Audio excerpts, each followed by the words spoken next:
मुझे अब भी यकीन नहीं हो रहा, आदित्य ने गहरी सांस लेते हुए कहा, जब वो ऑक्शन शुरू होने से पहले स्टेज की ओर देखने लगा। दोनों वापस अपनी टेबल पर आ गए थे और अंबर के बारे में धीरे धीरे बातें कर रहे थे। उसके पास कई साल थे, लेकिन उसने कभी हिम्मत नहीं की। आदित्य बोला। आज ही उसने माना कि उसे मनीषा से प्यार है। श्रव्या हैरान नहीं हुई। उसने हल्की आवाज में कहा, मुझे हैरानी है कि तुम्हें कभी शक नहीं हुआ, ये ध्यान रखते हुए कि मनीषा उनकी बात ना सुन ले। वह सीरियल डेटा है श्रव्या। उसने कभी किसी लड़की के साथ 1 महीने से ज्यादा नहीं टिकाया, आदित्य ने कहा। लेकिन जब वे दोनों अकेले होते हैं तो उनके बीच चिंगारियां उड़ती हैं, श्रव्या ने समझाया। आदित्य ने आंख के कोने से मनीषा को देखा और बोला, मगर मनीषा हमेशा अंबर से कहती रही कि वो उसका सबसे अच्छा भाई है। सच कहूँ तो मुझे कभी शक नहीं हुआ।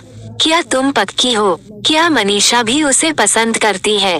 कहीं यह एक तरफा प्यार तो नहीं? श्रव्या ने सिर हिलाकर कहा, हाँ, मुझे पूरा यकीन है। बस मनीषा को लगता है कि वो अंबर जैसे इंसान के लायक नहीं है। कमाल है, आदित्य ने गहरी सांस ली।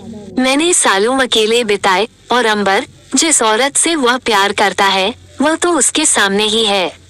फिर वह झुककर फुसफुसाया, स्वीट हार्ट, तुम्हें खुशी नहीं है कि हमने इतना इंतजार नहीं किया? जब पता है क्या चाहिए तो देर क्यों? श्रव्या मुस्कुराई। हाँ, तुम बिल्कुल सही हो। मुझे ये बात तुम में बहुत पसंद है।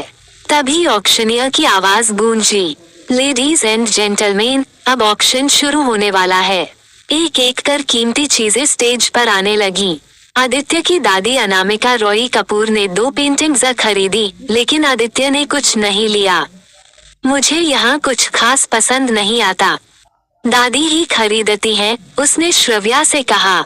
श्रव्या भी उबने लगी थी। तभी एक ज्वेलरी ने उसकी आंखें चमका दी।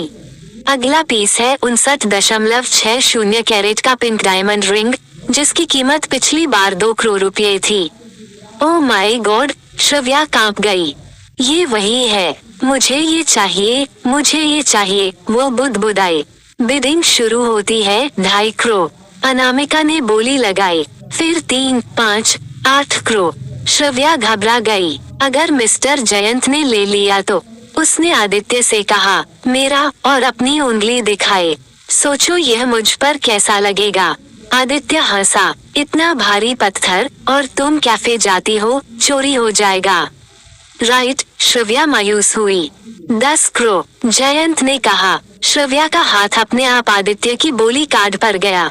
15 करोड़, लेकिन उसी पल ऑक्शनियर बोला, सोल्ड टू मिस्टर जयंत। कमरा शांत हो गया। आपकी बोली 1 सेकंड लेट हो गई, उसने कहा। श्रव्या की आंखें भर आईं। हंसिया चांद पेंट हाउस सीन। घर पहुंचकर आदित्य ने मुस्कुराते हुए एक वेलवेट बॉक्स निकाला। एक ट्रेड, उसने कहा। बॉक्स खुला, वही पिंक डायमंड, तुम्हारी म्यूजिक रूम की चाबी के बदले। श्रव्या रो पड़ी। तुमने कैसे? जयंत ने बेच दिया, आदित्य मुस्कुराया। स्वर आखिरी लाइन। डायमंड पहनकर वह म्यूजिक रूम के दरवाजे पर खड़ी थी। रेडी, मैं तो हूँ, क्या तुम मुझे अंदर आने दोगी? कीबोर्ड के पीछे खड़ी श्रव्या ने सोफे पर बैठे अपने पति आदित्य को मुस्कुरा कर देखा, जो उसका इंतजार कर रहा था। तो तुम श्रेया घोषाल टाइप सिंगर हो? आदित्य ने आगे झुकते हुए पूछा। उसकी कोहनियां घुटनों पर टिकी थीं। मैं ज्यादा मोनालिसा टाइप हूँ। मुझे अनुराधा पौडवाल भी बहुत पसंद है। श्रव्या मुस्कुराकर बोली, बस देखो, तुम्हें मेरा एक अलग ही साइड दिखेगा। ये पहली बार था जब आदित्य को श्रव्या की प्राइवेट जगह, उसका म्यूजिक रूम में आने दिया गया था, जिसे उसने सिर्फ पिछले हफ्ते ही तैयार किया था। आदित्य सच में उसे जानना चाहता था और दिल से उम्मीद कर रहा था कि आज रात वो उसे सब कुछ बता देगी। ओके, अब शुरू करती हूँ, श्रव्या ने कीबोर्ड पर हाथ रखते हुए कहा। जैसे ही म्यूजिक शुरू हुआ, उसके कंधे लय के साथ झटके लेने लगे। आदित्य ने देखा, श्रव्या का मासूम चेहरा गंभीर हो गया, उसकी आंखें आधी झुकी हुई और होंठ हल्के से भींचे हुए। स्वर, बहुत प्यार करते हैं तुमको सनम, कसम चाहे ले लो खुदा की कसम। बहुत प्यार करते हैं तुमको सनम। स्वर। श्रव्या के चेहरे पर एक शरारती मुस्कान आई जब उसने अनुराधा पौडवाल का मास्टरपीस गाना आगे बढ़ाया। उसकी उंगलियां कीबोर्ड पर फिसल रही थी और उसका शरीर कभी कभी धुन पर थिरकने लगता। आदित्य ने देखा कि कैसे श्रव्या उसकी आंखों में झांकती, उसकी काली आंखें उसे छेड़ते हुए देखने को मजबूर कर देती। उसका डांस स्टाइल सिंपल था लेकिन बेहद स्मूथ। आदित्य हक्का बक्का रह गया, इस साइड में कुछ अलग ही फंकी था। उसकी आवाज और ज्यादा दमदार थी और भले ही गाना अपबीट था, वह हर नोट पर परफेक्ट थी। ये साफ था कि श्रव्या एक बेहद सीजन्ड परफॉर्मर थी, जैसा वह खुद दावा करती थी वैसी बिल्कुल नहीं। और फिर जैसे उसने वर्शिप सॉन्ग्स में किया था, उसने आखिर में मिथोलॉजिकल सॉन्ग गाया ताकि उसके हाथ आजाद होकर लिरिक्स को एक्सप्रेस कर सकें।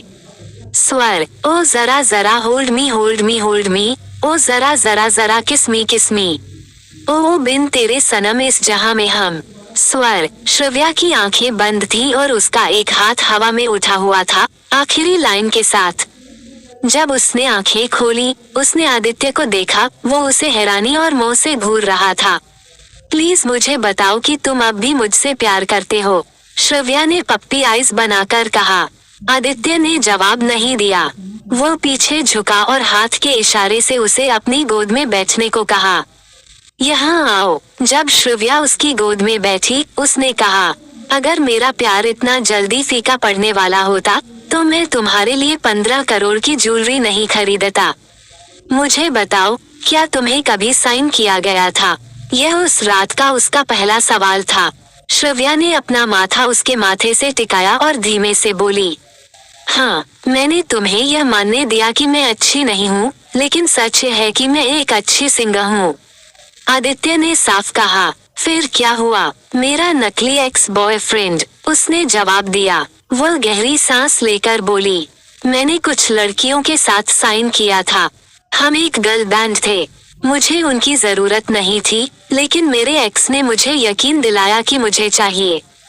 हमने एल्बम रिलीज किया, हम मुंबई चार्ट्स पर आने लगे और फिर, श्रव्या ने आदित्य की आंखों में देखते हुए कहा, और फिर मुझे पता चला कि मेरा एक्स शुरू से ही मुझे इस्तेमाल कर रहा था। सब कुछ प्लान किया गया था, हमारी डेट्स, हमारी तस्वीरें। वह रुक गई, गले में गांठ बन गई। यहाँ तक कि हमारे किस भी, सब झूठ था। उसने बताया कि उसका एक्स उसकी को बैंड मेंबर के साथ लंबे समय से रिलेशनशिप में था और यह सब उनके मैनेजर का दबाव था। मेरे पास ज्यादा स्पॉन्सर्स आ रहे थे, इसलिए उन्होंने मुझे एक बिजनेस डील बना दिया, एक डील जिसमें मुझे कभी बताया ही नहीं गया कि मैं हिस्सा हूँ। तो उन्हें मुझ में यही दिखा, एक टूर। उसने कांपती आवाज में कहा। इसने मेरे कॉन्फिडेंस को तोड़ दिया आदित्य। इतना दर्द हुआ, मैंने दिल से सब दिया था। जब सच्चाई पता चली तो मुझे एंटरटेनमेंट इंडस्ट्री से नफरत हो गई। मैं बस भाग जाना चाहती थी। मैंने सोचा एक छुट्टी, 1-2 महीने या 3। ये बहुत सुकून देने वाला था। लोगों के बिना फोटो खींचे, बिना जज किए। जो दोस्त बनना चाहते थे वो सच में चाहते थे। श्रव्या रुक गई, सोचते हुए। आदित्य ने पूछा, क्या? या क्योंकि तुम अपने पिता की बेटी हो? श्रव्या ने धीमे से कहा। हाँ, प्लीज बताओ, आदित्य ने उसका गाल सहलाते हुए कहा। आदित्य, मैं झूठ नहीं बोलना चाहती थी। मैं बस आजादी चाहती थी। और तुमने बिना जाने मुझसे शादी करना चाही।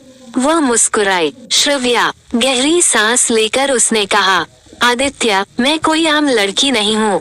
मुझे पता है। आदित्य मुस्कुराया। मेरे पापा एक मल्टी बिलियन कंपनी के प्रेसिडेंट हैं। हम देश के सबसे अमीर परिवारों में से हैं और वो बहुत सख्त हैं।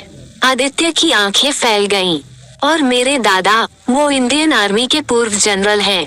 क्या? आदित्य का दिल जोर से धड़क उठा।